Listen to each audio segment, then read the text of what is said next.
دھند پہاڑ بادلوں اور دریاؤں کے بیچوں بیچ چھپا یہ شاہکار، یہ ہے دوجنگا۔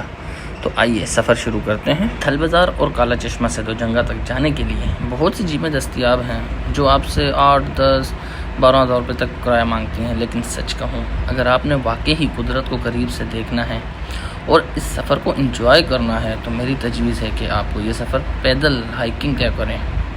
2 سے 2.5 گھنٹے کی پیدل ہائیکنگ صرف جسمانی ورزش نہیں بلکہ ایک روحانی تجربہ ہے۔ ہر قدم پر آپ کو دریا ملیں گے جن کا پانی اتنا ٹھنڈا ہے کہ چھوتے ہی تازگی کا احساس ہوتا ہے۔ یہاں کے سرسبز میدان، ہواؤں کا وہ خاص گیت اور یہ خاموش پہاڑ اور پہاڑوں سے گرتی ہوئی یہ چھوٹی چھوٹی آبشاریں، یہ وہ سب کچھ ہے جو آپ کو جیپ کی کھڑکی سے کبھی نظر نہیں آئے گا۔ جیپ آپ کو منزل تک تو پہنچا دے گی لیکن وہ نظارے اور وہ احساس آپ سے ہمیشہ کے لیے چھین لے گی۔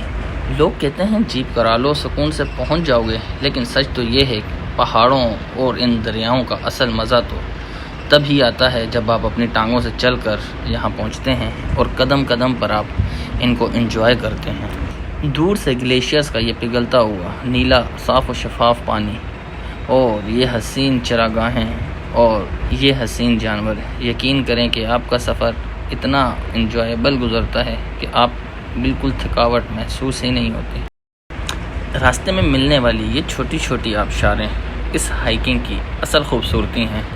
کوئی بوتل نہیں، کوئی فلٹر نہیں، بس پہاڑوں سے نکلتا ہوا خالص ٹھنڈا پانی، یہ ٹھنڈک، یہ شور، یہی تو وہ سکون ہے جس کے لیے ہم شہر چھوڑ کر یہاں آئے ہیں۔ دوستو اب ہم ایک ایسے مقام پر ہیں جہاں قدرت نے اپنے رنگ بکھیر دیے ہیں۔ یہ سرسبز میدانوں میں یہ حسین پھول جیسے زمین نے محمل کی چادر اوڑھ رکھی ہے۔ راستے میں آنے والے یہ انتہائی خوبصورت جھرنوں کو آپ نے بہت ہی احتیاط کے ساتھ کراس کرنا ہے، کیونکہ آپ نے ہلکا سا بھی پاؤں اگر سلپ ہوا تو یہ بہت ہی زیادہ جو ہے نا نقصان دہ ثابت ہو سکتا ہے۔ اور پھر وہ لمحہ آتا ہے جب آپ دوجنگا پہنچ جاتے ہیں، ایسے لگتا ہے جیسے قدرت نے یہاں اپنی تمام تر خوبصورتی کو سمیٹ کر رکھ دیا ہو۔ یہاں پہنچ کر نہ صرف آپ کی ساری تھکن اتر جاتی ہے بلکہ آپ کو یہ احساس ہوتا ہے کہ آپ کی یہ محنت، یہ پسینہ اور یہ وقت سب کچھ واقعی ہی وصول ہو گیا ہے۔ آپ جہاں بھی جائیں اپنی فرض نماز ضرور ادا کریں اور پھر اللہ پاک کا شکر ادا کریں کہ انہوں نے یہ اتنے حسین اور اتنی اچھی جگہ ہمیں عطا کی ہیں، اور پھر ان نظاروں پہ سامنے بیٹھ کر آپ اپنا کھانا انجوائے کریں۔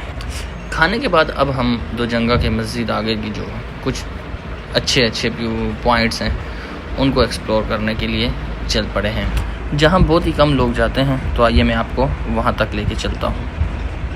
تو جب بھی آپ کمراٹ کا پلان بنائیں تو یاد رکھیں کہ سفر صرف منزل پر پہنچنے کا نام نہیں بلکہ راستے میں ملنے والے ہر لمحے کو جی لینے کا نام ہے۔ کیا آپ تیار ہیں میرے ساتھ اگلی مہم پر چلنے کے لیے؟ اگر میری یہ کوشش اور یہ ٹریول ٹپس آپ کو پسند آئی ہیں تو اس ویڈیو کو اپنے دوستوں کے ساتھ شیئر کریں اور مجھے کمنٹس میں بتائیں کہ آپ کا سب سے پسندیدہ پہاڑی مقام کون سا ہے۔